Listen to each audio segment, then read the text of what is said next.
Or I'd say Sure. we're closer to Generation X than we are Generation Z. Sure. On the millennial scale. So I think for us, a big part of why we're kind of perpetually stuck in childhood is because of 9/11. Sure. Hello, and welcome back to the Spoilercast. And welcome to this Patreon/members exclusive episode. Yes. This is our companion piece to the free episode where we talked about Avatar, Fire and Ash. And the theme here, as a companion piece, I think we're just going to talk about Avatar more. Because we kind of have to round off, we kind of have to cut the conversation short there because we've been going on for a while. So I still have some things to say.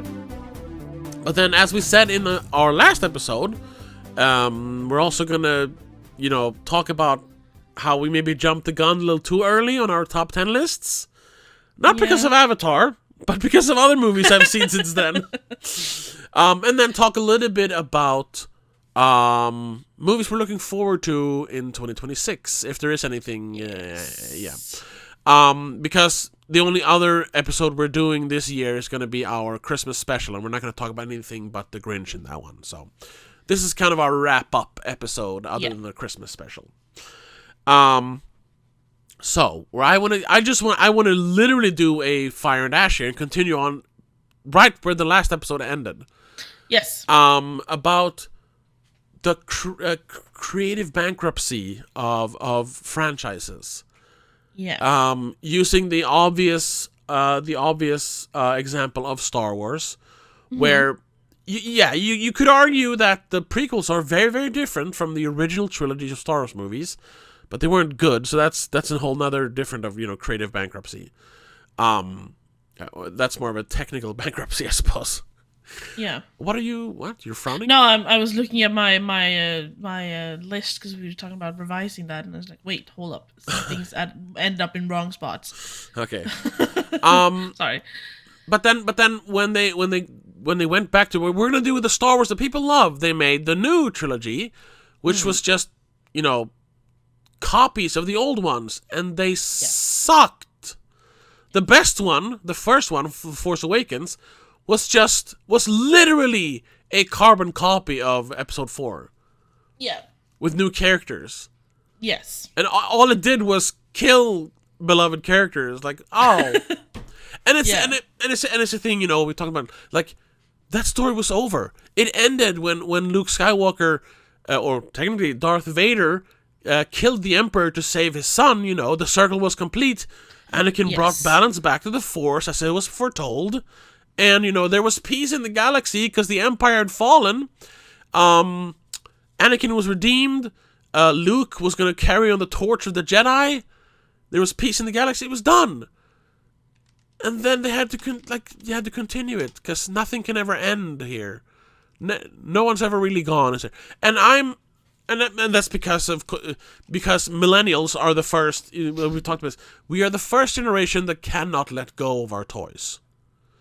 Yes. I've had the conversation about this recently. I'm not saying this is exactly it, but I think a big part is we are kind of like not the elder millennials; those are slightly older than us, but we're kind of like older millennial.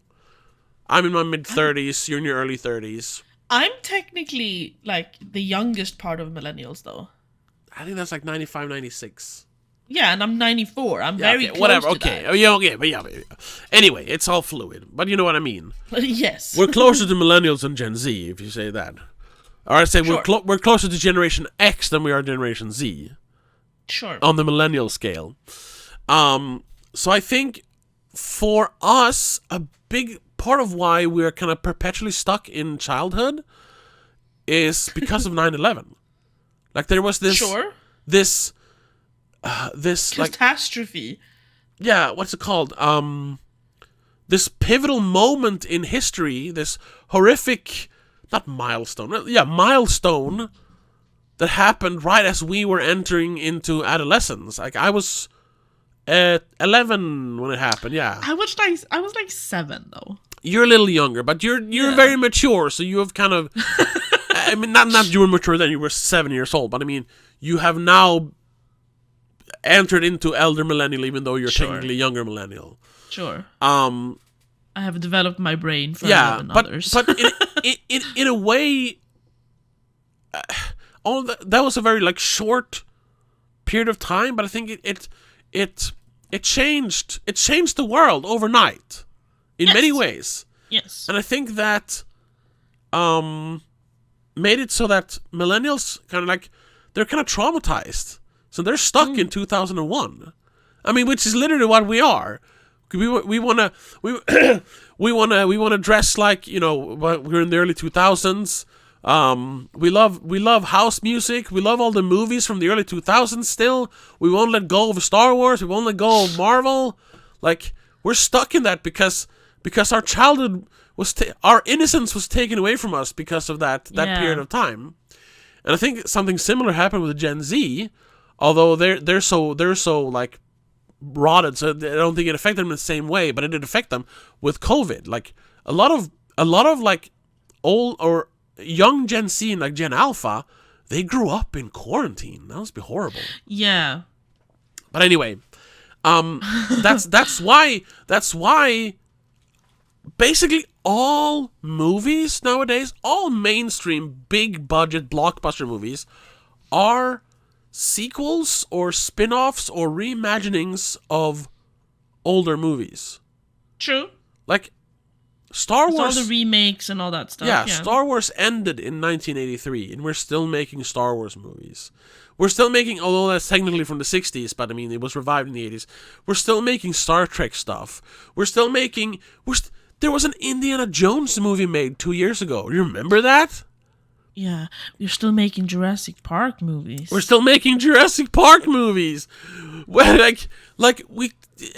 everything is a sequel. Yeah, everything is a legacy new sequel. IPs made. Yeah. There's nothing new. Nothing new. They even like one of the bigger, like for me at least, video game releases in the last few years was a Hogwarts video game. They reinvented Harry Potter again to like take it back or something. Yeah. That is still a very discussed subject, even though it's like Harry Potter has come and gone. Yeah. Why are we still?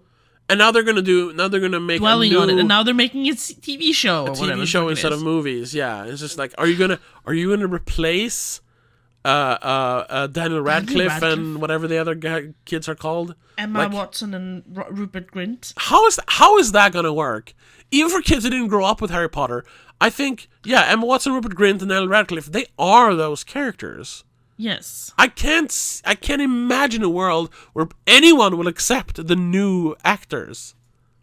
No. I mean, even for the Cursed Child. Oh God, yeah. Musical theater thingy, they were like up in arms over the casting because like, no, they don't look right. But it's all wrong. Yeah. Anyway, because they don't look like the characters in the movies. Yeah. But what I'm trying to get at is that we actually did get one. There are others, but in general terms, we got one big, new, bold, fun franchise or, adventure. It wasn't a franchise then. In 2009, it was Avatar. Yes. It was something new, even if it was derivative of Pocahontas and Ferngully. Blah, blah, blah, blah. We get it. Yes. But it was something new. Yes. And then, 12 years later, they made a sequel. Like, yeah, okay, sure. A sequel is always fun to a good movie. Yeah. But now they're gonna make 6 more. Yeah, that's what I'm understood that part. No, but that's why I want to get back to you saying like you're still excited to see. Well, what else are they gonna do? But that's just. But I'm only excited for the visual stuff. Yeah, that's but the then thing. But then you don't need a 3-hour drama. No, you don't. I agree on that part. You know what? And I don't know what moral they're gonna like throw into it because the first 2 movies had like clear moral. Yeah, what the story is gonna be. Yes. The third movie didn't really have a clear. No, because they're retelling the same story from the second movie. Yeah, they're still talking about whale hunting. Yeah, and the whole family aspect of the thing. Yeah. So what I'm saying is, and I don't usually like that. I've talked about it a lot of times. I think the whole people being like autistically like I need to know the lore of everything. this is a perfect opportunity to. The next one doesn't have to be a drama with character development and arcs and stuff. Just make it a lore documentary. Yes, literally, that's what I want. Do a National Geographic like video article about the different biomes of Pandora. Locke and the kids like traveling across the moon to visit the different places just to learn about them. And that's all I want. And you can make it meta, where some of the humans you kind of not retcon, but you kind of like. You kind of don't bother with all the war that's going on between the humans. Yes, and kind that of part. kind of, place it not literally or physically or temporally, but just like in your mind, think of it as the first and second movie and third movie hasn't really happened. The first movie has happened, so this is just like now we have some human researchers researching Pandora. And they're being guided by Loak and Kiri and Tuktiri. And they're filming them as they take them across the planet and showing all the different animals and the different biomes. And that could which better way to travel than by these giant-ass balloons that they introduced in the third movie. And you don't have to have like, but then the angry fire witch wants revenge on Awa because no, we don't need that. We don't need that part. You can make a fifth movie about the different tribes of Pandora. You can definitely talk about that, how the tribes who went into self-proclaimed exile into the mountains, they are more angry because they do not believe in Awa. They have rejected Awa, blah, blah, blah. Why would Awa punish us by burning our lands and leaving us to die? But it doesn't have to be a drama. It can just exist as a documentary. I would love to see that. Because, like I said, when I do like a verse... I get interested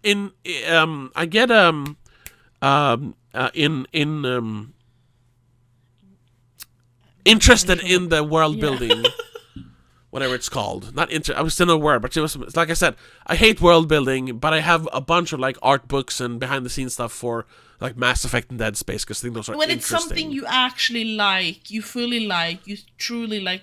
And I can care about lore and world building. Then you care about the lore and the all around it. But it has to do with also like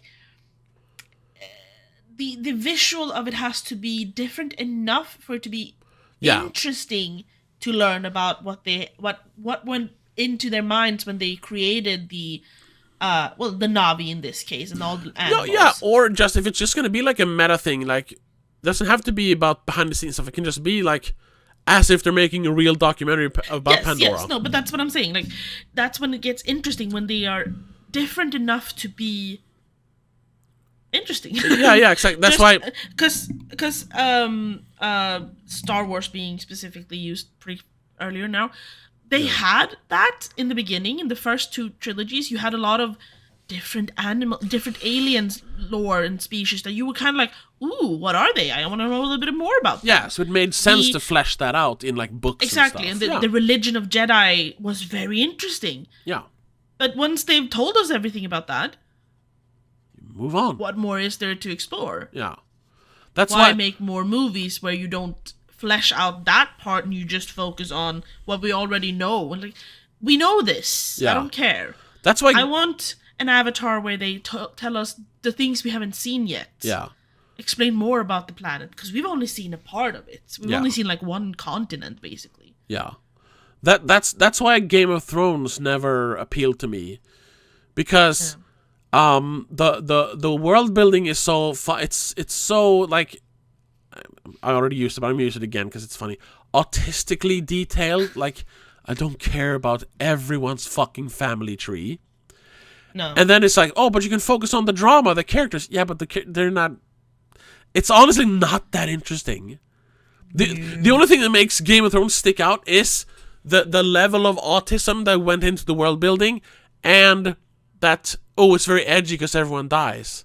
Yeah, but it's not actually like, it's not like, that doesn't make it better written than like the Lord of the Rings books or the Wheel of Time books or fucking even there's just whatever, you know what I mean? Like, yes, that doesn't make it more interesting. It just makes it more detailed. Yeah. That never appealed to me. It appealed to me in the same sense that Avatar Fire and Ash kind of does, or Avatar the Universe of Pandora kind of does, with that it is different enough to make me want to know a little bit more, and they show us enough of each part of the world to be interesting. Also, they have dragons. Yeah. Yes, please. Yeah, but that's the only thing about Game of Thrones that makes it fun. It's the dragons. And there isn't even that much dragons, at least not in the original books. No, because all the dragons are dead. It's in TV show 100 years back, you know. Yeah. I mean, but then also, even though Marvel and Star Wars both have been very high production. Listen, wait. They started out being very well produced and expensive movies. So in the beginning, yes, it looked very good as well, which helps obviously, because that's the thing with the Avatar thing and the House and the House of Dragons, Game of Thrones, House of Dragons, the expensive production adding such a fucking immersion to it. It looks so good that you're like, yes, this looks real almost. Sure, but the writing has to be interesting. It helps, sure, yes, but it's not enough alone. Because if you have an interesting story, but it looks so cheap and dumb that you cannot like get into it, you lose the immersion and just go, oh, this is a good story, but I don't care because it looks dumb. That is a very big aspect for me. The visual stuff is very big for me. I agree to some extent, but I also think that the whole point is that even though if something is cheaply made, but it's well written, then it doesn't matter. It still has to be... Because then your mind's eye can fill in the blanks. Depends on how bad it is, you know? Sure. Initially. Sure. If something... Do you have an example of this? Where it's amazingly written, but it's so cheap looking that you can't accept it? And if you say Star Trek, I will not be friends with you anymore. No, I haven't watched enough Star Trek to have that opinion about it. No, I don't have one off the top of my head. But then you can't really use that as an example. I mean, or you know, I can probably find something if I just have more time to think. So I'm trying to think, like, is there a franchise that is incredibly cheap looking but has a rich like world building to it? No. Not a franchise, maybe, but... Sorry, my cat distracted me. I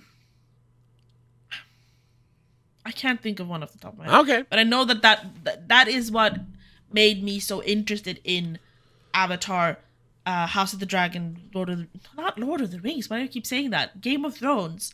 And even, like, in video game sense, Mass Effect, for example. But I lose interest in stuff when it's not visually pleasing as well. Okay, it feels, I might be wrong, but it feels like you're conflating expensive looking with good looking. No.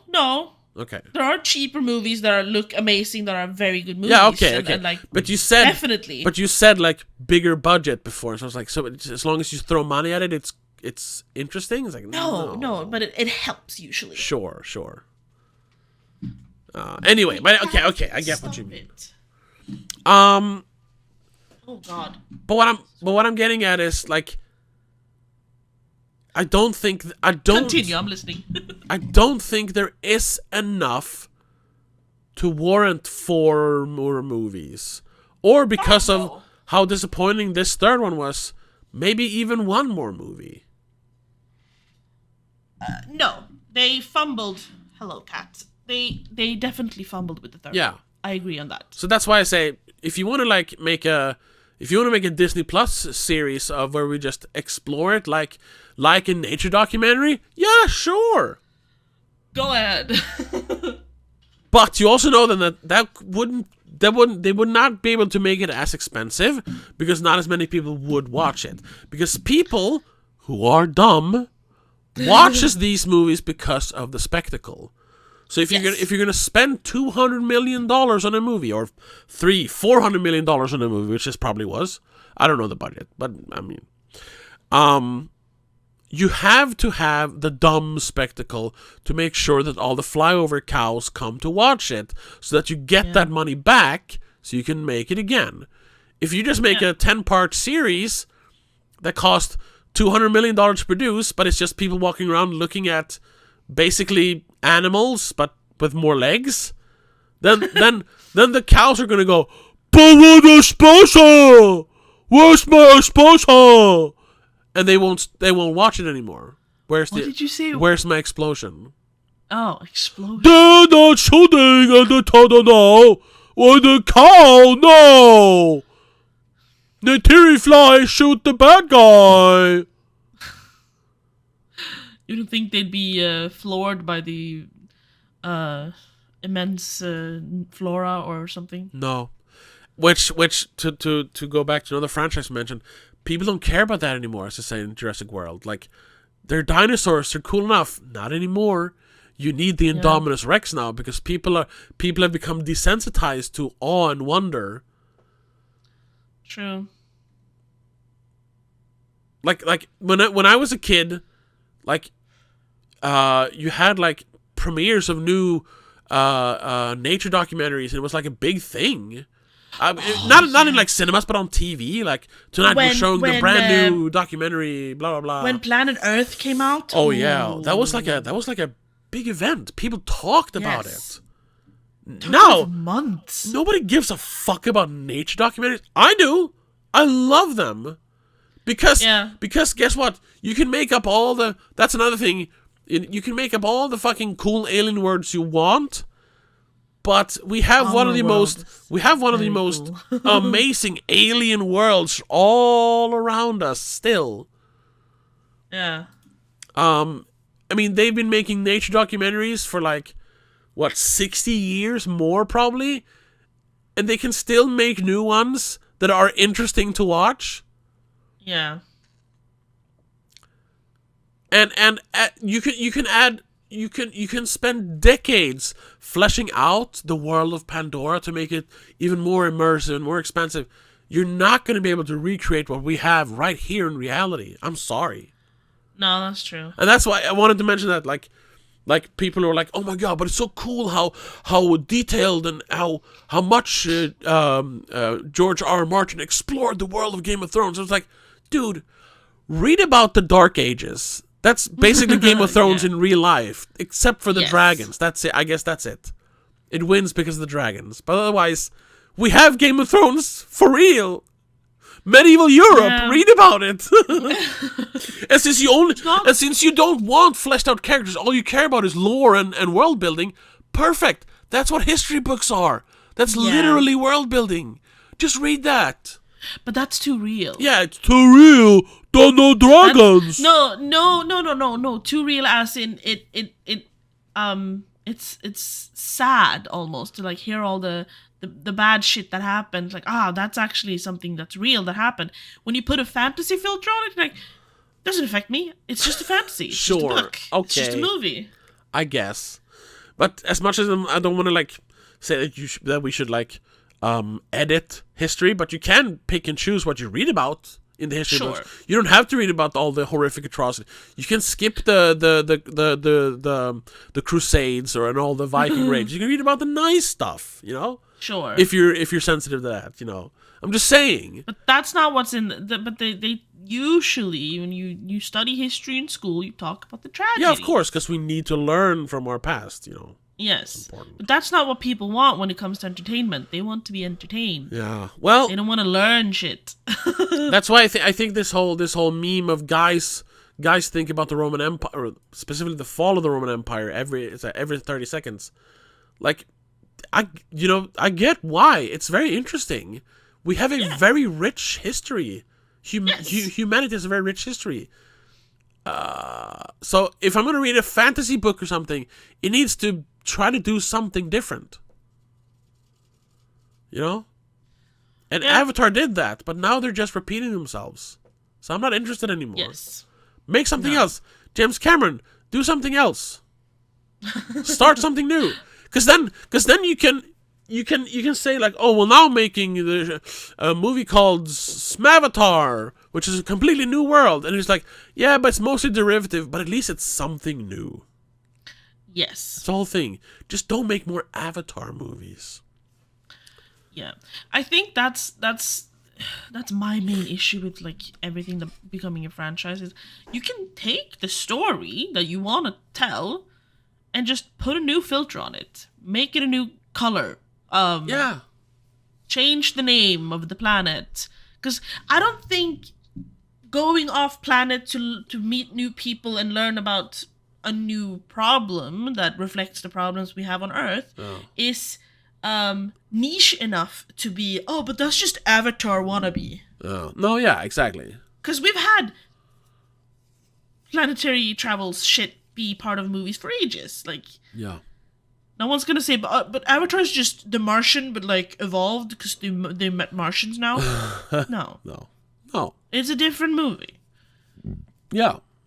So you could make humans go to another planet that is a planet instead of a moon, or it could be a fucking meteor. I don't care. Yeah. And the native people there are purple or green, and they look more like I don't know, lions than humans. And then also that's another thing where I think the excessive world building actually hurts storytelling, is that since he spent so much time fleshing out the world of Avatar, they're like, there's so much time invested in it, like, so to just do one movie, that's like throwing away all of that research he did. So it's like, well, I have to make at least 5 movies, otherwise what was the point? So instead of doing that, just, like they did with Star Wars, like, sure, they made up all the stuff afterwards, but in the first one, it was just like, it's a galaxy far, far away in a long time ago. Yeah. Because it's just a story about a farm boy who saves the world from the evil space wizard. Yes. You don't have to flesh out the world more than that, because you had compelling characters. Yeah. And then it's much easier to then move on to something else. We've told this story. Now I'll do a spy movie next. Because you haven't spent years fleshing out that world. Exactly.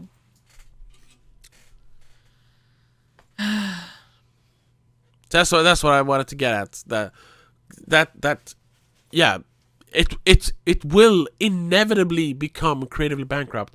Every long-running series, franchise, book series, whatever, gets creatively bankrupt. Fucking most bands and music groups, like, their old stuff is almost always better than their new stuff. Because their new stuff is just like, we need to sound like our old stuff, but make it again, but different, Yeah, or even like, we need to come up with something new. Yeah, but you've been trying to do that for 30 years. There's only so much you actually can do. Yeah. Unless you started out making very different music every single time. Unless trying different genres and stuff. Because that can work. Yeah, of course. Yes, of course, if you completely reinvent yourself. But that's like saying, like, okay, I made Avatar, now I'm gonna make a war movie. Like, it's completely different. Like, oh, we were a rock band, and now we do industrial hip hop. Like, yeah, that's new then. Yeah, exactly. Or whatever. Yeah, I was thinking when we paused in between recording now, because we're obviously recording straight ahead. The first movie, the first Avatar movie, had the like tree hugger message kind of. Yeah. The second movie had the whale hunt message. Save the whales. Yeah, classic. Yeah. What was the third movie's message? It was more save the whales. So it wasn't even a new message. No, that's it. Yeah, it was. That's the worst part almost. Yeah, it's like they didn't even like pick a new environmental issue to highlight. Then no. Could the fire and ash thing have been global warming? Yeah. But then that would have been. But then there is no, because global warming. Well, of course, we are the big. I mean, yeah, but I'm just understanding. We are the big culprit, so you can definitely say like, oh yeah, the terraforming of Pandora is killing off, the rainforest or whatever. It's the humans are ruining the planet. But there's not as clear of a target for the humans. Like, oh, they're raising the temperature and ruining the air. In the first movie, it is they're literally burning down the forest. In the second one, it's they're literally killing all the waves. It's too wishy-washy with global warming. Sure, that was just an example. No, I know, but any other environmental another thing.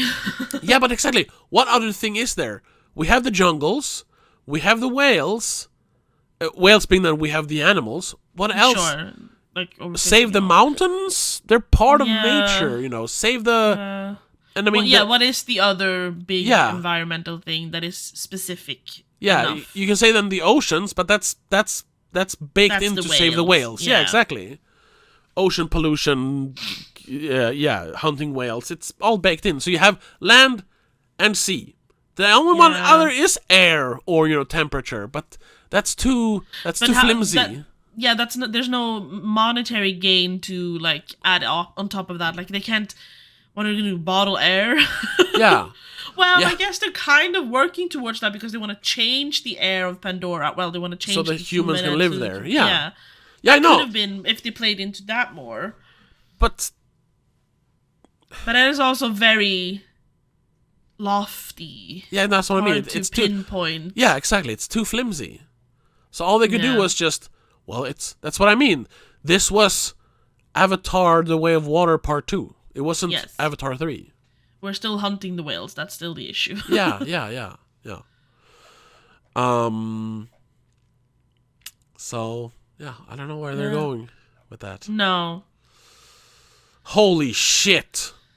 What? The budget, and this is usually on IMDb, the budget is estimated, of course. Sure. The production budget, which means you can add almost just as much for promotional.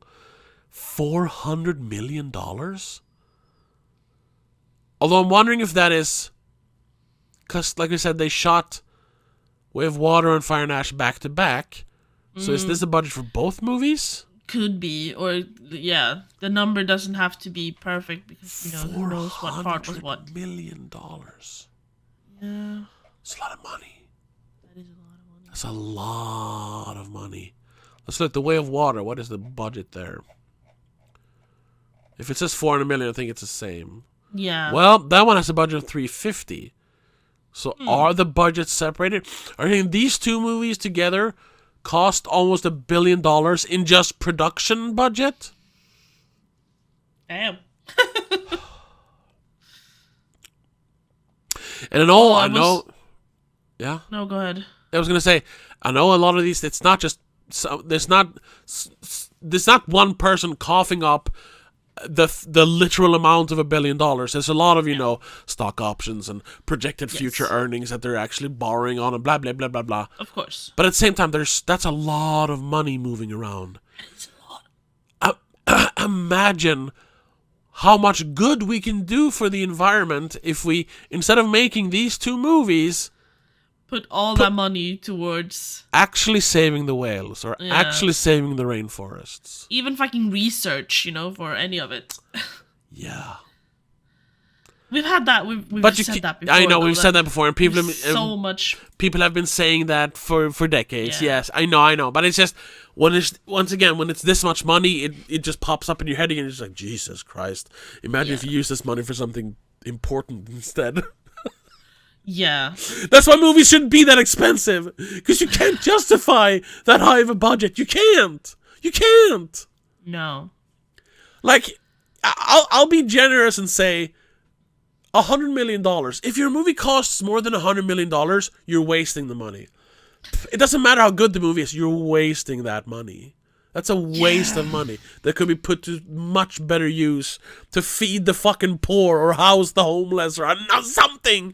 Cancer research. You could probably solve world hunger with all the money put into a few of the movies produced in a year when it comes to that kind of money. Yeah. Although now I have to, so I don't have to eat my words. See what the Odyssey is costing. Oh yeah, that's probably gonna be very expensive. That's gonna be more expensive probably. But shut up! He only makes one movie like every 5 years. Shut up. Yeah. Let's see if there's a budget. $250. Yeah. That's a lot of money. That is a lot of money. But hey, it's less than 400. Exactly. I was watching Moist Critical's his like worst 5 movies of the year video, or like the segment from his stream. He has a few, he agrees with us on a few parts. I'm guessing War of the Worlds is one of them? Yes, it's the absolute worst one. That has to be on everyone's list this year. It has to be. But he also pointed out that was also very expensive. Yeah, I think I wrongly said 70 million the other day when we talked about it. I don't think it was 7, but I think it was like 20 million or something, which is still way too much for a movie that takes place in one room. Exactly. But he was talking about another movie also being like stupid expensive. He agrees with me though and says that Snow White is dumb. It's bottom 5 for him. It is dumb. I'm just mesmerized by the charm of Snow White. Yeah, that's the problem. Yeah. I know. But that's why I dropped it down. It's nowhere near any of my lists. It's just in the middle bleh part. Yeah. I'll agree to that, but I can't deny that I was completely charmed. Yeah. No, that's fair enough. It's okay to be charmed. Thank you. Gosh, I don't even know where I was going with that. I just had mentioned that he agreed. He has the same. Well, yeah, like you said, everyone is probably putting War of the Worlds as the worst movie of the year. If you have seen War of the Worlds this year, it's on your worst of the year list. Yeah. It has to be. Yeah. Yeah. I haven't watched any other list. I know a couple of people. I watched, that wasn't movies though, but Jacob Geller put out his my favorite video games of the year. It's he does very good list videos, or he usually does video essays, but every year he does one of these in the end of the year where all the video games he played. So he's such a good writer. He's one of those YouTubers where it's like, oh, I really want to be a YouTuber, whatever, podcaster, you know. But then I watch his stuff and it's like, what's the point? I'm never gonna be that good. He's so fucking good. It's embarrassing. I'm not even close. Why do I even bother? Anyway. But then I watched, someone else and it's like, I'm better than them. At least I'm better than them. We were talking about also checking out like what we're interested in 2026. Yes. I haven't done a lot of research. But I mean usually the only ones you know of in advance are like the big ones, and I'm usually not interested in those, but there are some like 2025 releases that we're getting in early 2026 I'm looking forward to. Yeah. Hold on. Upcoming movies. Trailers or something. Yeah. I haven't seen the trailer yet because I haven't found the time to like sit down and actually watch the trailer. There is a trailer that just came out like today or yesterday for Steven Spielberg's new movie called Disclosure Day. Oh yeah. Did you see the little thing on IMDb for that? Yeah, but I didn't check it out yet. Yeah. But just the little blurb, how they like described, like, what's that? What would you do if you found out that aliens does exist and they're coming here? Yeah. Like, and that's what the movie's all about. It's like, how are we gonna tell? Like, someone finds out that aliens are real, and they're like, how are we gonna tell everyone? How do we explain this? How do we explain this without causing mass panic? Yeah. I'm not sure. So that sounds interesting. Then, it's Spielberg, so it'll either be amazing on the level of like Close Encounters of the Third Kind, talking about aliens and all that, or it'll be, emotional slop. Yeah. So I'm hoping, of course, for the first one, but of course there's a big chance it might be the later one. I have one movie that I am super duper excited for. Which is, I'm cautiously excited for it. It's one of the best movies ever made. Controversial. No, it's not controversially, but you're not gonna agree. I don't even know if you've seen it. It's The Devil Wears Prada. It is such a good chick flick, I guess, but it has more depth because it's not about falling in love and finding the perfect boy. There's integrity and finding yourself and like becoming who you're supposed to be and all that stuff in a world that is so superficial but deep. But it's not it's not just superficial though. There's more to it. Whatever. They're making a Devil Wears Prada 2. Yeah, I know. Yeah. And even though I've seen some people complain that it's like it looks like the Shein version of the first movie because other outfits look so cheap. Yeah. I am cautiously excited about it though because I'm like, no, they're not gonna make them look cheap. Come on, that's just TikTok and Shein fucking with us basically. They're making us think that things look cheap even though they're not. Yeah, I saw someone actually using that as an example that it's not that the movie's they're gonna have cheap costumes or whatever. It's that it was a guy talking about how modern movies are lit. It's all about the super duper ultra clean and crisp pictures of the new modern digital cameras, and the fact that instead of creating interesting lighting, you can just light everything one way so you can shoot it faster, which makes everything look flat. Yeah. And he actually because you have the scene where they're standing together in the elevator, which is kind of a callback to a scene in the first one, I think. Yes. And you put those up next to each other, and the old one looks like a so the picture's so rich and vibrant and everything. And then the new one is just like it's all washed out and gray. But it's the exact same scene. That's what I think that's what people are complaining about. But it's also the fashion because since we have fast fashion like Shein now, and they're recreating expensive clothes for cheaper. They've like watered down what looking expensive is. Sure, because you can look expensive for cheap now. Yeah. So that's why expensive brands now are the brandless ones because flashing your brand isn't expensive anymore because it wasn't because that is almost a bit too much. Yeah. So it's the discreet luxury instead, but discreet luxury is easy to copy because if you don't have to show a tag, who's to say if it is expensive or not? That's what has ruined the exclusivity of fashion a bit. Yeah. Which doesn't help when you're making a movie that is based on the fashion industry and looking classy and expensive because you can literally recreate those outfits for nothing. No, yeah, days. Exactly.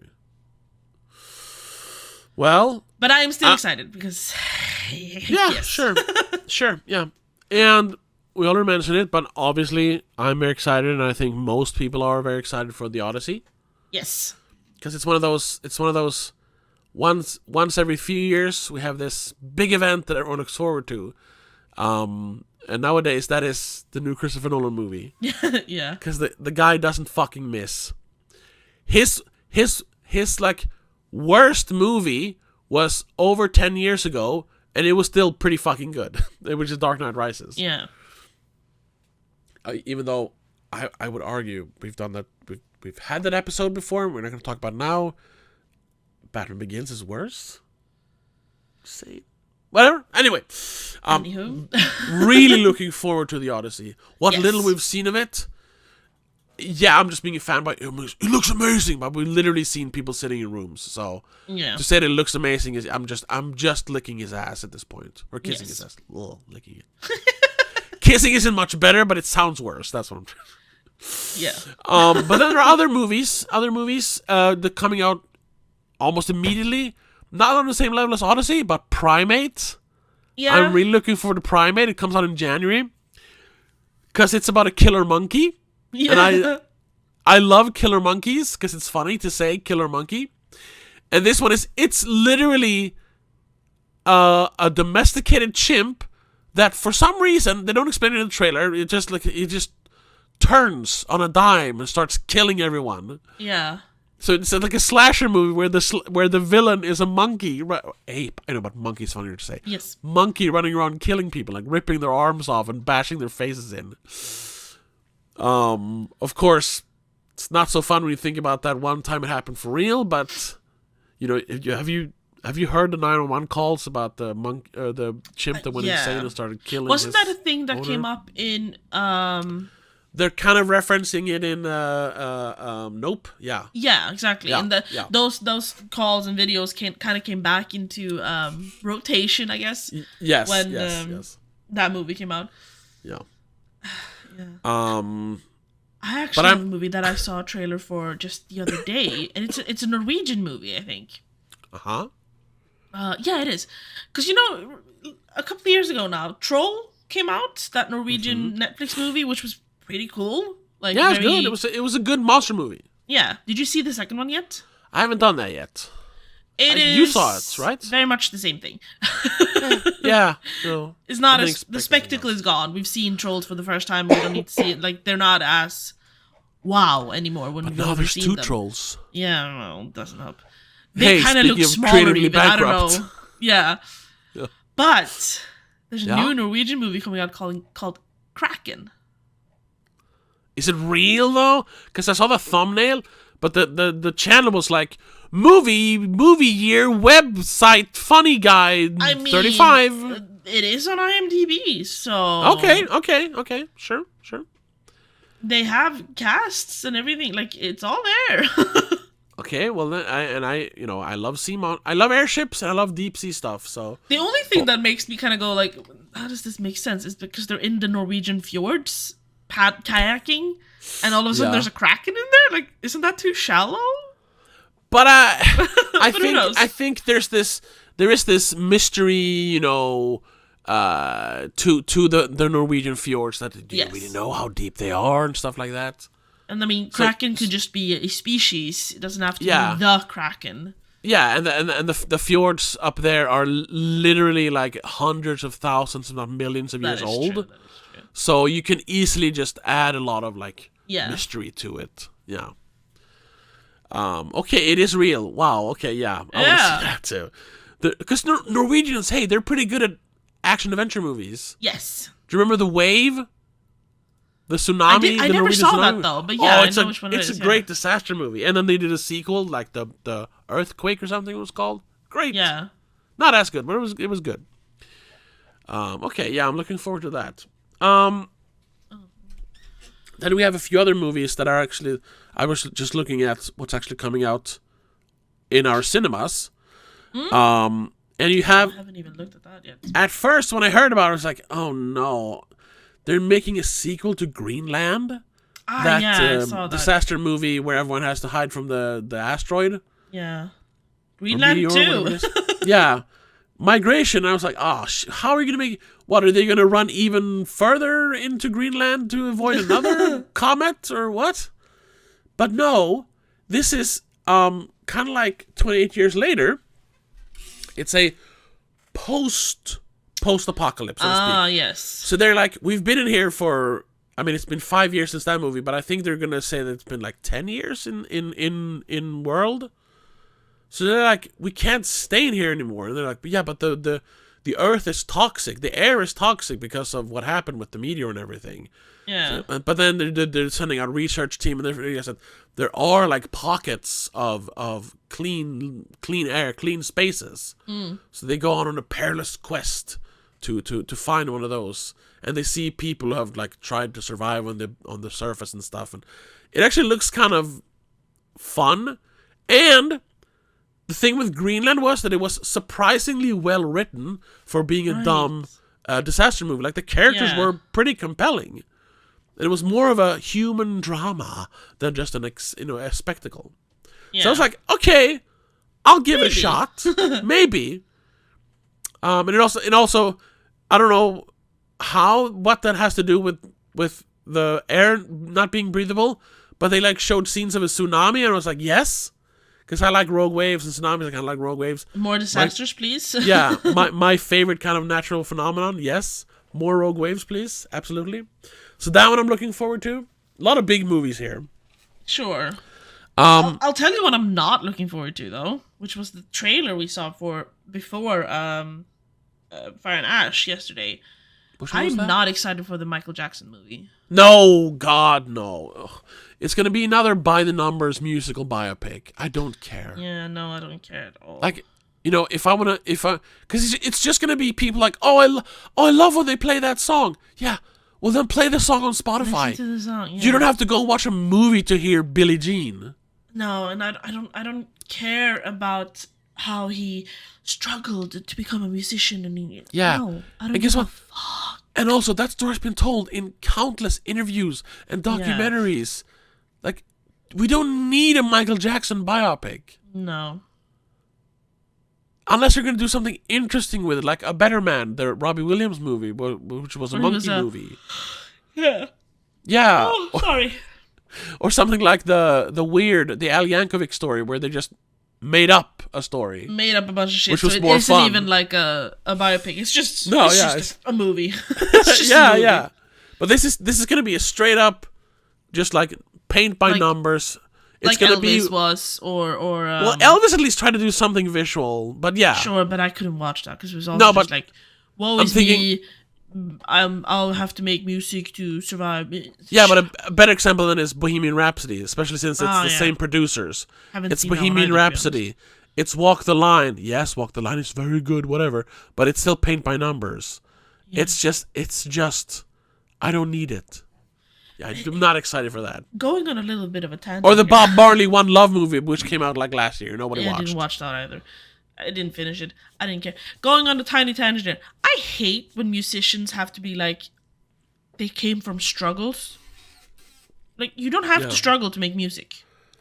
No, but why? But if you do that, why is that your entire? Why is that your entire personality? I don't know if it's their entire personality. It feels like it when they're making these kinds of movies about it. Yes, because that's something that you, as an audience member, a regular person, can relate to. You can't relate to being an incredible dancer, having one of the most unique and interesting voices in pop history, or being like one of the greatest entertainment in the world. But you can relate to having an abusive father, or having growing up poor or whatever. You can relate to that. So it's just, he's just like me. He's like, nah, bitch. He's nothing like you. No, exactly. No, but then it translates for me into when you watch these like music shows like Idol and stuff, American Idol and Idol in Swedish. It's just like, the sob stories are not what makes you interesting. I'm sorry. I don't care that you have this perfect backstory that will make a great biopic in the future if you ever become famous. Yeah. I just want you to be able to sing. Yeah. I don't care. But for once again, we're there. You are evolved, Rebecca. Yeah. But most people, they're like, most people are dumb. Yeah, if they just hear like, oh, she sings very good. Okay. And then it's like, she sings very good, and her mother died during childbirth. And she grew up without a mother. And How her does father that affect her singing voice? Please don't interrupt me. She had to grow up with her father resenting her for killing his wife and blah, blah, blah. That makes it relatable. And that in their brain says, it's like me, therefore I like it. What does that have to do with music? No, it doesn't make sense. But that's because their brains are broken. Yeah, I guess. They're morons. They say, it's like me, therefore good. It doesn't make sense. But that's why they do it. Because people, even though it doesn't make sense, gravitate towards stuff like that. Yeah. I want to watch Exit 8 when that comes out. Yes. That actually looked interesting. I barely know the video game, though. But I just think, as a concept, it sounded interesting. I wonder if you can squeeze a 90-minute movie out of it. I understand it's a video game because of the interactivity. But as a movie, just watching a guy walking back and forth in a white tiled hallway, that sounds boring. Yeah, and I'll say this: I don't like Let's Plays, so you can't say, "Well, it's like a Let's Play." Well, yeah, I don't like Let's Plays. But yeah, it looks interesting. It looks interesting. Yeah. And then I think we've briefly mentioned it, or maybe I just told it to you off air. Sam Raimi's new movie Send Help with what's her name? Richard McAdams and Dylan O'Brien. Dylan O'Brien being like a douchey, like finance bro boss of a company. Yeah, that one. Yes. Yeah, and then when they land on the island, he needs to rely on her because his legs are broken or something. So she's like, "You're my bitch now." It's like that seems, especially since Sam Raimi, and even when he doesn't care, he can still make fun stuff like Multiverse of Madness. That movie was awful, but all the Sam Raimi stuff in it was fun. Exactly. So here he's kind of being unleashed again, like with the Drag Me to Hell. So I think that could be a fun movie. Also, I'm never gonna give up on like Dylan O'Brien getting his flowers. Oh yeah, no, I love Dylan O'Brien. I'm a Dylan O'Brien fan. Yes, underrated so hard. I don't understand why he hasn't become like next big thing. It just didn't happen. I don't know. No, I know, but thank God he doesn't give up. No, thank you for trying. Thank you for staying in here. He had one movie that I haven't watched yet, actually, that came out not too long ago. It's only a few years ago now. 3 years ago, actually. The Outfit. It just went straight under the radar. But it's like a time travel period drama gangster movie. What? Okay. Yeah. All right. But then or something. I'm not entirely sure about the time travel thing, but that's how I remember the trailer being, something about time travel. I'm not entirely sure. But I know it's gangsters and like crime and drama, mystery, like. Sure.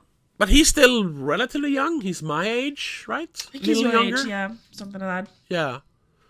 So I'm hoping that since he's doing some these little more niche movies, even something like Love and Monsters, even though that's a big spectacle movie, I would say it's more niche than, the Maze Runner movies. Yeah. Because he was in Maze Runner, right? Yes, he was the main character in Maze Runner. He was the main character? He is the main dude. He is Thomas. He's the main character. It's been so long since I saw those. Anyway, okay, yeah, sure. I'm hoping he kind of finds his thing like Kyle Gallner has done. Yeah. So he does the more like, because I see potential in him, that he's a great actor. Mm-hmm. So if he starts doing like kooky, smaller movies where he gets to really act, I think he can do something really good, like Kyle Gallner has done. Yeah. He's born in 91, by the way, so he's about somewhere in between us. yeah. So he's 32. Yeah. 34, sorry. No, 34. 34, yeah. Yeah. And speaking of, well, I don't know, kind of a throwback kind of movie without being a sequel or a spin-off or a reimagining. There's a movie called Cold Storage, starring Joey Keery from Stranger Things. Yeah.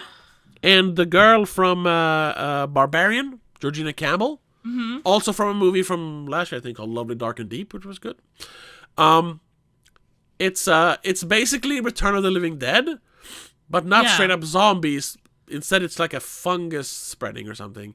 But they're working in like a cold storage that used to be a military facility, and they've realized that there are like old drums full of goo in the basement. Kind of like Return of the Living Dead. Yeah. And then they break, and the goo comes out and starts spreading the infection. And the way they showed it, it felt like an old school, like 90s, like horror comedy. Like it looked legitimately creepy and scary with all the zombie fungus stuff. Yeah. But they were, and not just like quippy dialogue, but actual like jokes and funny, scary situations. It felt like not on the same level, but like a Gremlins kind of movie. Yeah. Shaun of the Dead, Yeah. Where the comedy and the horror isn't comedy horror. It's comedy horror, Yeah. Like I've only seen one trailer, so that's why I don't like doing these things, because it could be an awful movie, But based on that trailer, it looked fun. Yeah. So that one I'm looking forward to as well. Then there's some movies, Swedish movies. One called the Kingdom of Cats. We have a YouTuber movie coming out. Oh Markiplier's Iron Lung is finally coming out, apparently. Oh yeah, I saw the trailer. I haven't seen the trailer yet. Okay. I don't know if I want to. I'll say this. I played the game a few years ago, kind of after the hype died down. Iron Lung is the one where you're stuck in a submarine in an ocean of blood on a moon, because in the lore of the game, every single star just blinked out of existence. Yeah. So now what's left of humanity lives on these disparate moons. It doesn't work because life would cease to exist if all the stars disappear. Exactly, but whatever. So now, but they've found that there are oceans of blood on certain moons. So for some reason they want to send submarines on there to explore, and they send, because it's so dangerous, they send like prisoners or whatever. Mm-hmm. And and they can't have windows. They have cameras though, so you can travel by like radar and then take pictures of things, and that's what the game is about. You make your way through a valley, take pictures of certain things, and then there's a jump scare in the end. And why people really liked it is all the lore. Once again, the lore, because there's a computer in the back of the submarine where you can read so much, and the more you discover in the game, the more it's unlocked in the computer. I tried playing it on your download of it. Yeah, it's on the surface level, it's a decent enough game. I wasn't amazed by it, but since people love, we talked about this, people love lore, so I can see why they like the game. The first teaser trailer, which came 2 years ago, I thought looked amazing with the slow person slowly rising out of a pool of blood. Looked awesome, and then the voiceover. So I was like, oh my god, he's making it like a real movie. This looks like a real movie. Not just his, those like interactive YouTube movies he made, like A Heist in Space or whatever it was called. I don't remember. No, this was going to be a real movie. But then I saw the trailer, and it looks like a homemade movie. It looks cheap. And that sucks. It's like 5 years, and it looks like this. It looks... You thought Shelby Oaks looked cheap, which I don't agree with. This looks cheap. I'm actually watching the trailer a little bit now because I haven't seen it yet. Yeah. There are still moments that look interesting, but I don't think he's a strong enough actor to alone do 90 minutes, because it's just him and other voices in the movie. And then now that I'm just hearing him talk to, he said one line, I was like, yeah, that's you on YouTube. Yeah, exactly. He does enough characters when he does his YouTube videos that he's not an actor now. It's just him. It's Markiplier. It should have been someone else. Yeah. Because speaking of those interactive things, I think he's very creative. He's good at writing stuff like that. But he shouldn't act in it as well as write it, and I think he's directing it as well. Probably. No. There's a lot of sequels coming out also this next year, and I don't like that, but of course. That's been going on for 20 years, Rebecca. We have Shrek 5, Raider Not 2, Devil Wears Prada 2, obviously, Untitled Exorcist movie. Yeah, they're going to try to another reboot Narnia that. movie. Oh, no. Scream 7, Return to Silent Hill. Yeah. The Bride, which feels like a weird kind of continuation of the Frankenstein movie, but not No, it's a separate thing. It's a separate thing. 28 years later, the Bone Temple. Bone Temple, yeah. Sequel. Cliffhanger 2. What? Is that real? I don't know. Google says so. Hold on. Because that I'll watch.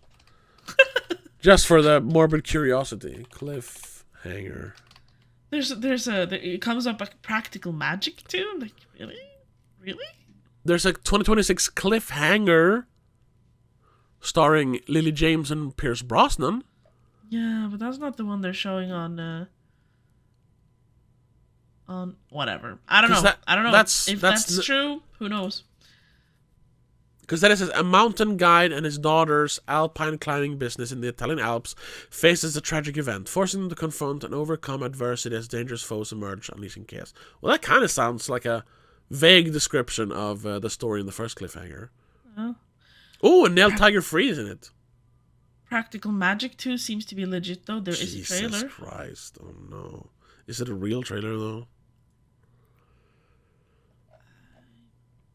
But this is, yeah. I mean, we keep going. We talked about this. This is what I mean. This creative bankruptcy. Most movies are sequels and spin-offs and remakes. That's nothing new. No. Obviously, we have Dune Part 3 coming out, don't we? Do we? I think so. So Dune Messiah? Because now they've told the whole Dune Book 1 story. There's... Because I heard someone talking about how Zendaya and Robert Pattinson are like dominating the movie year of 2026. Because they're in that from both of them having so many movies coming out. Yeah, sure. Some of them together, and apparently, Pattinson has a new antagonist in Dune. Part 3. But are they going to call it Part 3? I don't know. Don't know yet. Because it was called Dune, Part 1 and Part 2, because it was 2 parts about the book Dune. The next book is called Dune Messiah. But probably, once again, the dumb masses will go, what is Dune Messiah? Is it the third one or is it a new one? I don't know. So they're just going to call it Dune 3. Yeah, okay. Which is weird, though, because it's going to be based on the second book. So it should be called Dune 2, but it's not going to be called Dune 2. No, because...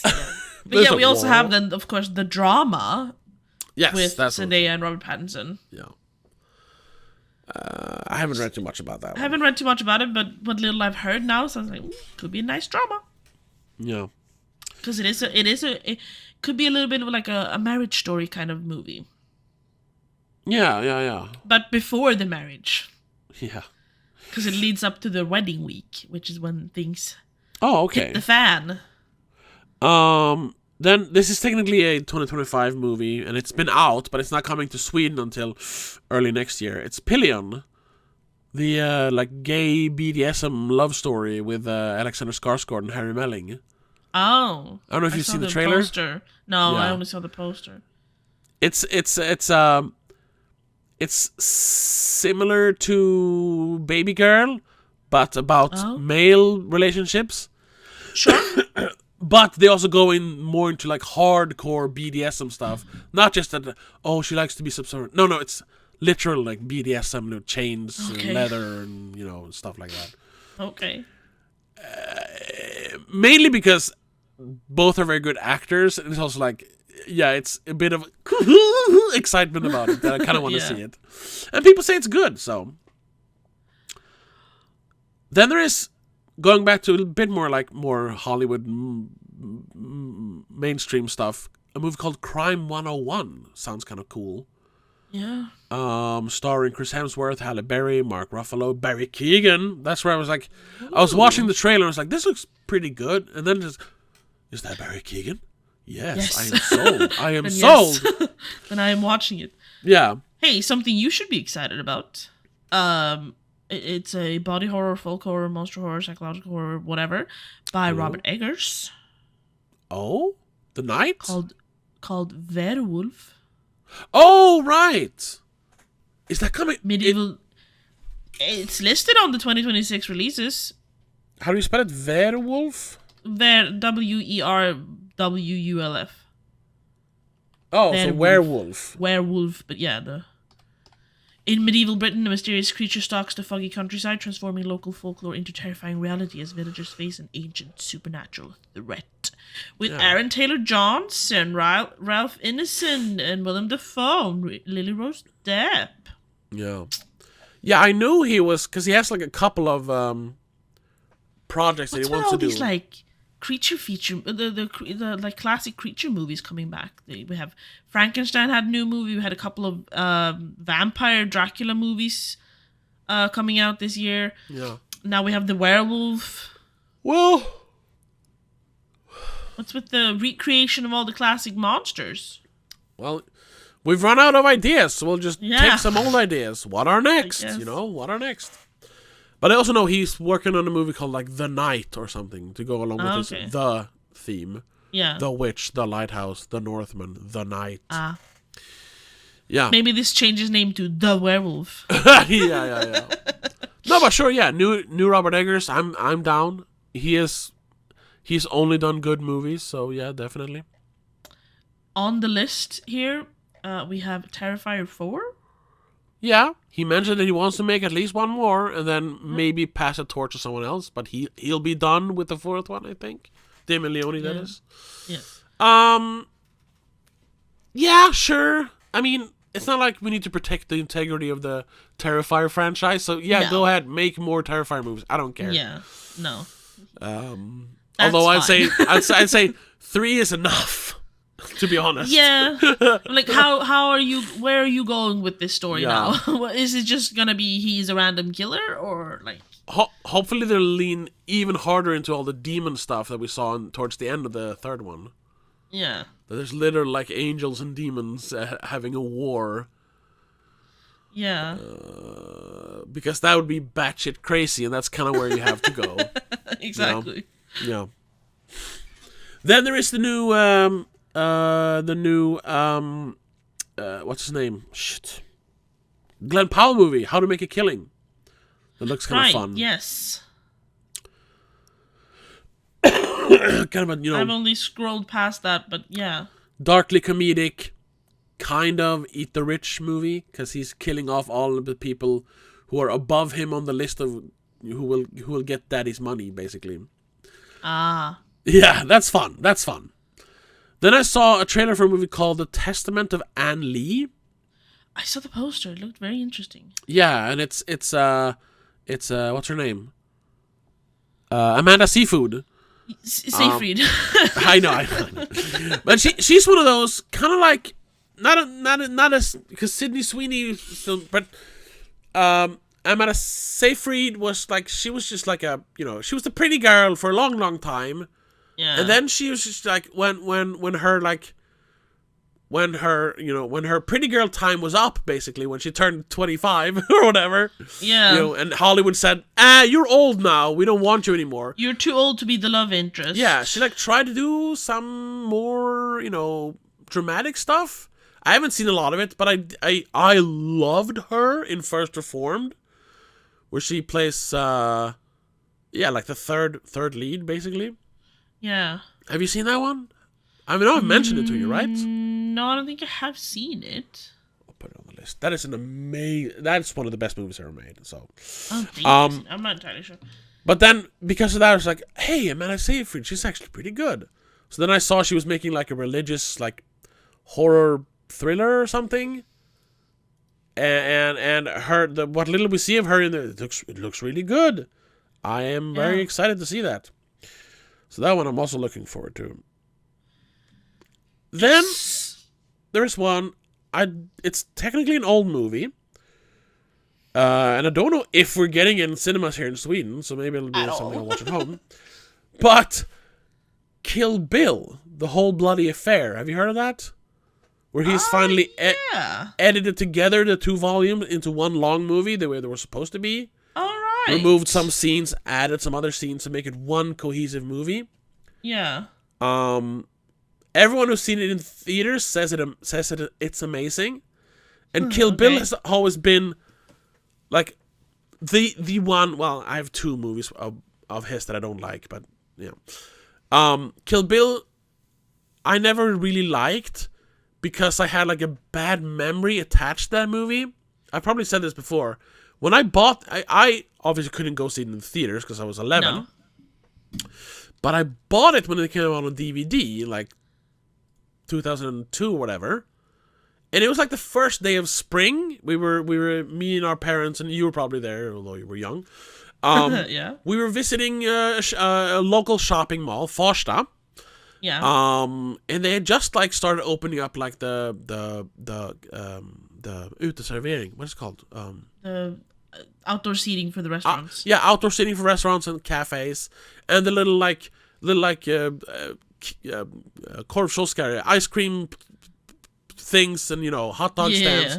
all those was just opening up because now people were like spending more time outside. This was like it's getting warmer. Yeah, it's April basically. So I was like looking at movies in the department store, like, ooh, Kill Bill. I heard of this. I want to see all that blood. I'll buy this. And I knew of Quentin Tarantino already from Pulp Fiction. Yes. So I bought that. And then before we went home, we were like, should we buy some ice cream? I was like, yeah, sure, I want ice cream. So we got some ice cream. And I don't know this, but that's the only thing I can think of. That since it was the first day, maybe like there was some old ice cream left in one of the trays. Did you get sick? Is that what you're trying to get to? Yeah, or there was something left on one of the scoops. But later that day, I watched the movie, and at first I was like, oh, this movie is really horrific with all the blood. I'm literally sick to my stomach. And then I literally had to walk downstairs to our parents watching TV. It's like, I don't feel good. And I spent the rest of that night shitting and puking constantly. Both ends at the same time, like, the cartoon way. Yeah. Like gallons of fluids coming out of me all night. I don't understand the association when things like that happen. No, me neither. But now that it's happened to me, I don't understand it, but I can sympathize with it. Sure. I don't know why. Kill Bill didn't make me sick. No, well... But whenever I think... Well, yeah. But whenever I think of Kill Bill, I think of puking out of my ass and shitting out of my mouth, basically. Yeah. So I can't uncouple those two. So I've never been able to enjoy Kill Bill. It's like people have like their first bad binge drinking on like tequila and can't drink tequila because of that. And like, just the smell makes me want to vomit. Stop it. I'm like, Tequila's shut up. good. But then it's like, all right, so tequila is By like the my way, Kill Bill. Yeah, okay. Testament of Anne Lee, you know that's a musical? Oh, shit. All right. Well... The movie depicts her establishment of a utopian society and the Shakers' worship through song and dance. Maybe I won't watch it then. I don't know. And I mean, Amanda Seyfried has done a lot of singing roles in the last, 10 years. Yeah. She can sing. She's pretty good at singing. Sure. But anyway... I just want to point out that is... However, I have watched Kill Bill Volume 2 once, and I liked it. So maybe if I can... now it's been literally 15 years since I saw Kill Bill. So maybe I can, detach it now. I'm older, and it's another experience. This is both movies together. I'm hoping I can learn to appreciate Kill Bill this way. Yeah. Yeah, I mean, there are some other movies, but I mean, there's nothing I'm super hyped over. Except for The Odyssey, basically. The Odyssey, obviously. The Odyssey, yeah. That one and Devil Wears Prada 2. Those are my only, damn, I'm excited. Yeah. But other than that, we briefly talked about it yesterday. I try to temper my excitement about movies. Because we get burned so many times. Looking up things that are coming as well, if I'm being honest. Yeah, exactly. Because I don't want to have expectations. I saw now that they're making a Supergirl movie with, what's her name? Alcott? Millie Alcock. Yeah. I'm like, why? Why make a Supergirl movie? Because they're setting up their new DC Cinematic Universe. Yeah, I know. Although, we should talk about that as well. Now we've been talking over an hour, and we haven't even got all the stuff I'm going to talk about. You know that Netflix, it's not a done deal yet, but it's basically done. Oh yeah, Netflix has bought Warner Brothers. Yeah, I know. I heard. Which means that all these new plans they had for this new DC Cinematic Universe is technically up in the air. They have said, oh, we're not going to do any changes. But just like when a big company buys a small company, they say, oh, we're basically going to keep everything as it is. And then, six months in, they have to restructure and fire everyone. Yeah. This has literally happened to me twice. Yeah. It's going to happen at your company, Rebecca. Mark my words. It's going to happen at your company. Because they just got bought. Yeah, so we'll see if they actually do a DC Cinematic Universe now.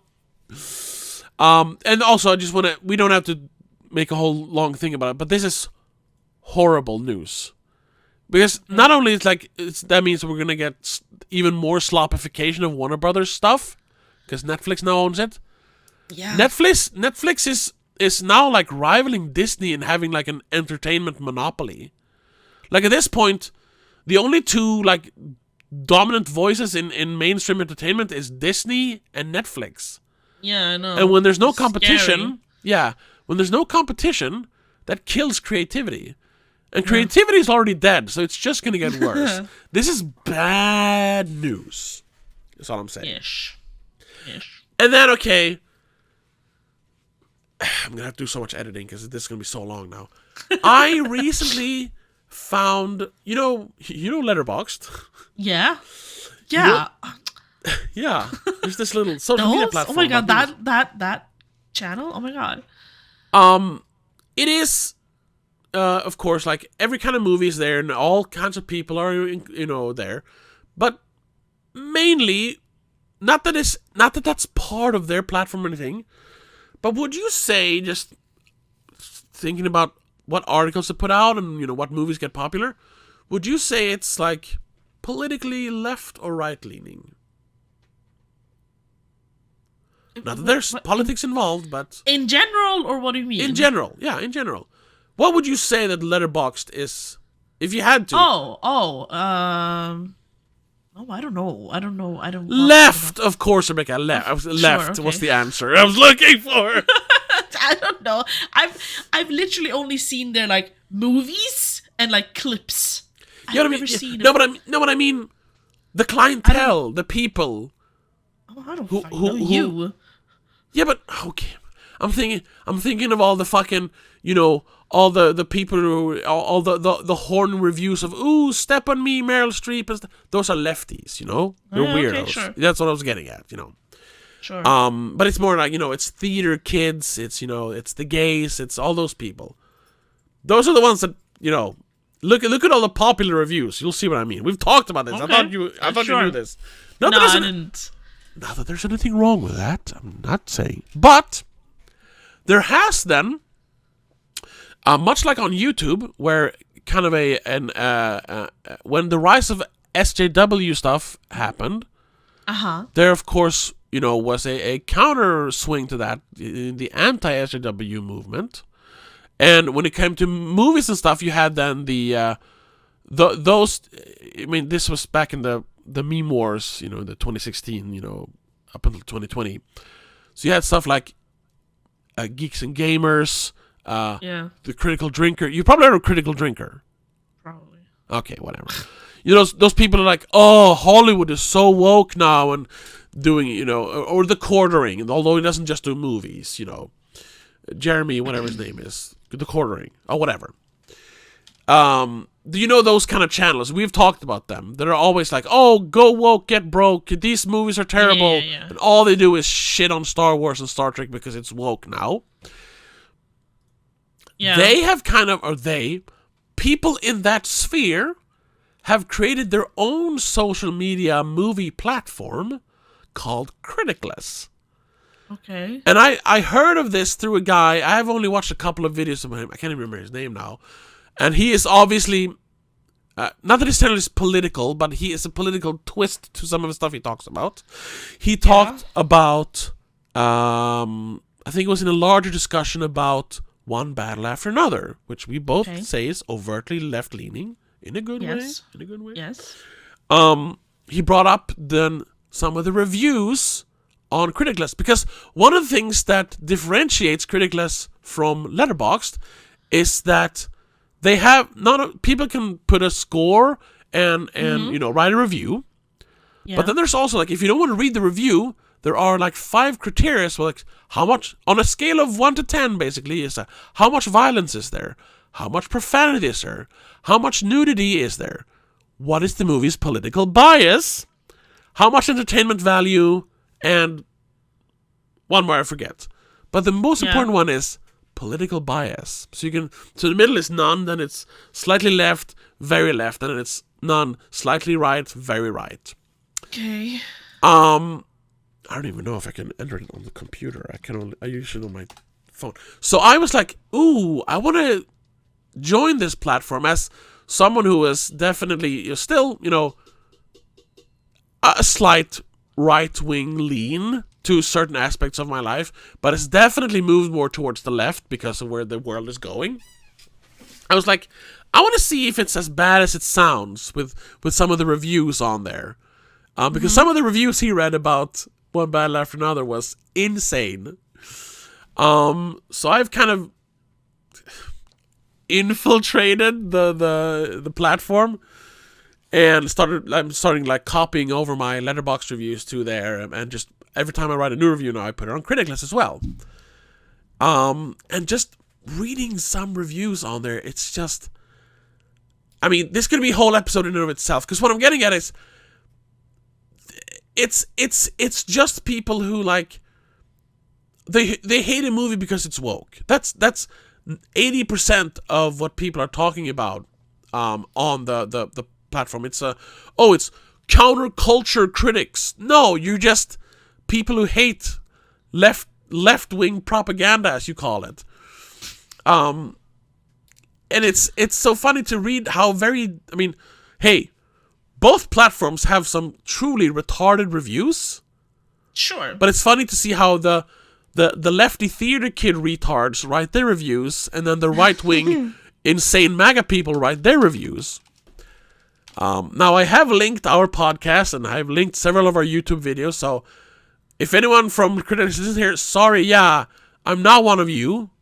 I don't hate you all, but I don't like I do not like Criticless as a platform. I keep using it though, but yeah. Anyway, let me just and then the guy who like made the whole thing, he's called like Zane or Blaine or something. Okay. That doesn't help. Oh, no, I don't know who he is. I just know that that's the guy who started the platform. Wow, it looks so different on computer. Anyway, it's weird. Sorry, I'm looking at it, but like the grading system is like most excellent, bogus, decent, heinous. Huh? Yeah. Is bogus a good thing? No, bogus is bad. Bogus. Rad is pretty good though. Yeah, it's rad. Yeah. The whole like synthwave 80s vaporware aesthetic is also awful. Yeah. I don't know why they went for something so niche instead of going with something more, timeless as Letterboxd, which is just 1 through 5. Yeah, it's because it's more cool. We're not like those stuffy faggots over on Letterboxd. We're cool. Yeah, and we like the 80s because in the 80s they didn't do left-wing propaganda movies. Like, yeah, they did. Hollywood has always been left-leaning. Yeah, 3 random reviews from One Battle After Another. One that says it's heinous. Wow, this movie is an embodiment of wokeness. I'm not reading the rest. Yeah. Well, yeah, the second sentence is basically pro-Antifa and anti-ICE. Yeah. And then we have most excellent. It's so funny how people on here are incapable of engaging with the movie if its main characters share different views than them. Yes, that's the thing. And then someone says bogus. This movie is competently made. The issue I have is that the director beats you over the head with its politics. Yeah.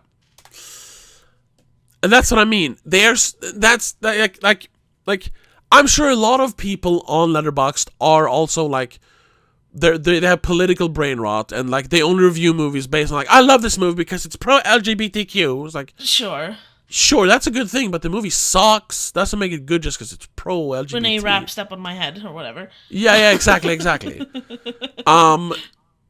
But Criticless then saying like, oh, we're anti that. We just watch movies because we don't care about all that political. But they're the exact same way.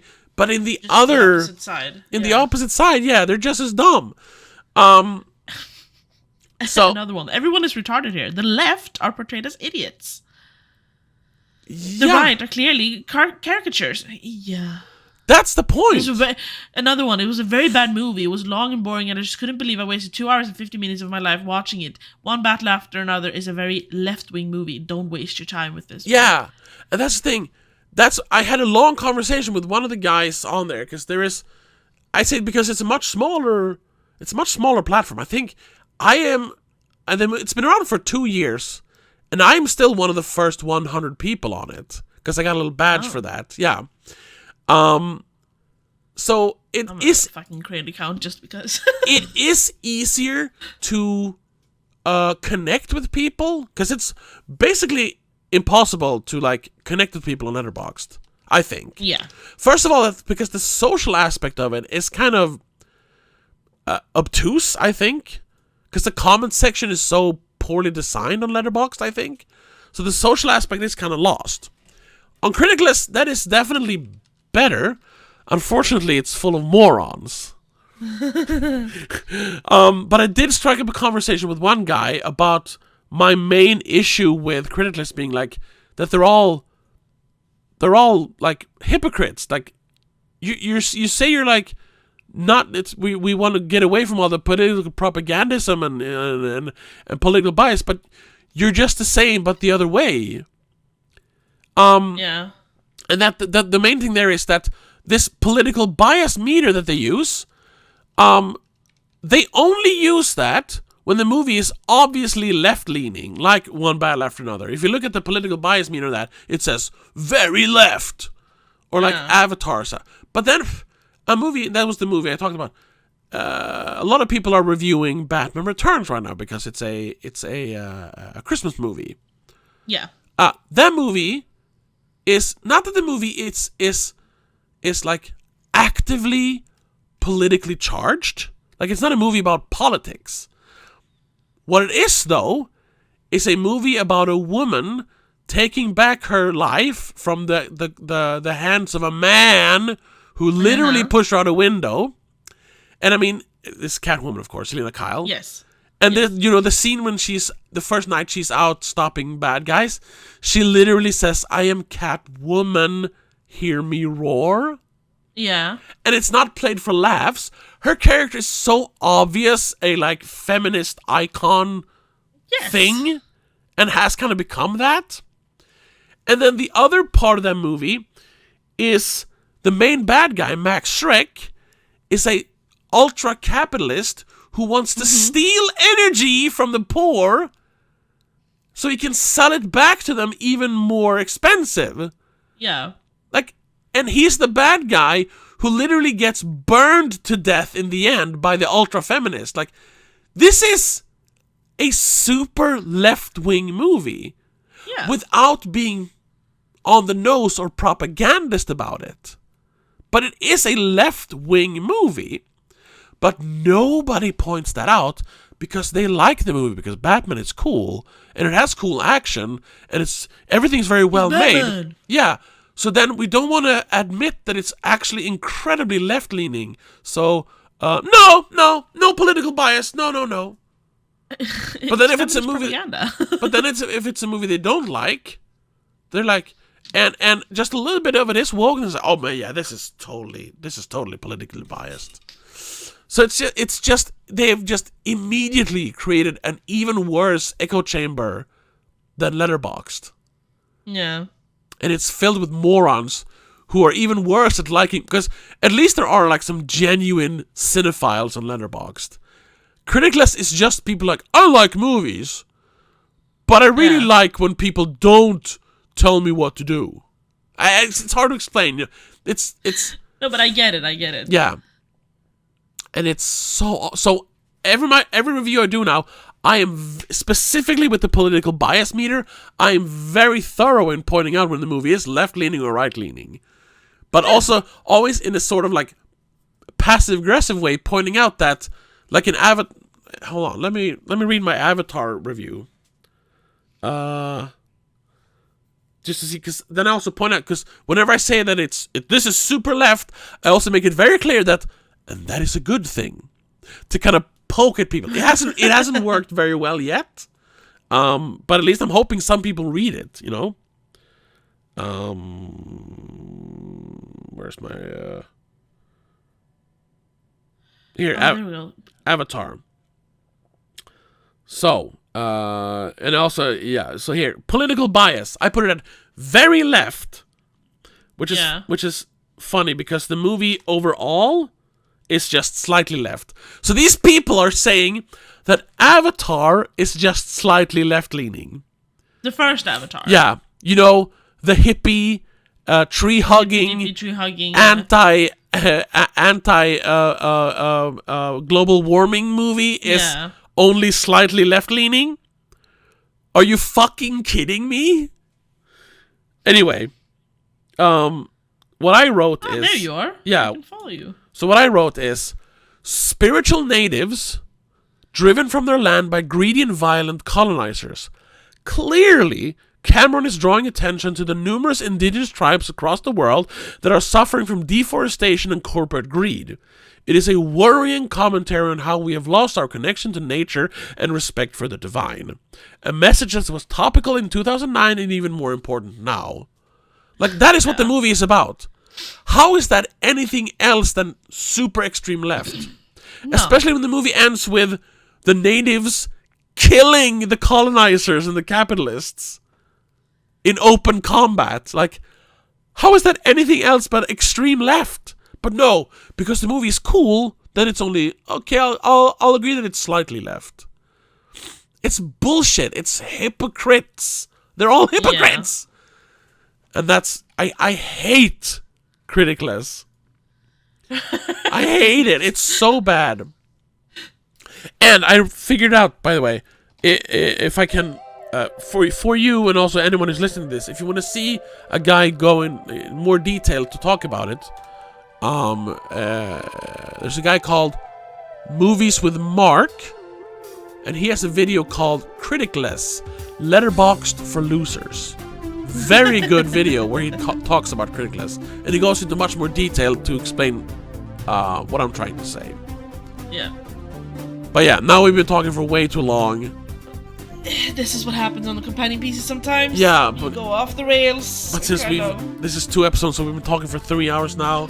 Yeah. I'm so overtired now.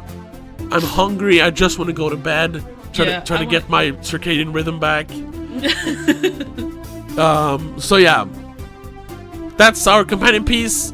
We'll be back on Christmas Eve. Sorry for this ramble, I guess. Sorry for the ramble, and until then, bye. Bye. The Spoiler Cast is part of Please Don't Make a Scene. It is hosted by Tobias Vedén and Rebecca Vedén. Produced and directed by Tobias Vedén. Executive producer is Annika Vedén. I also want to give a shout out to our patrons over on patreon.com/don'tmakeascene. Matej Vicky, Spencer Gravely, Jacob, Sika85, Christopher Berlin, Daniel Del Gaiso, Mom and Mac, Mom, Dad, and Laura Kinney.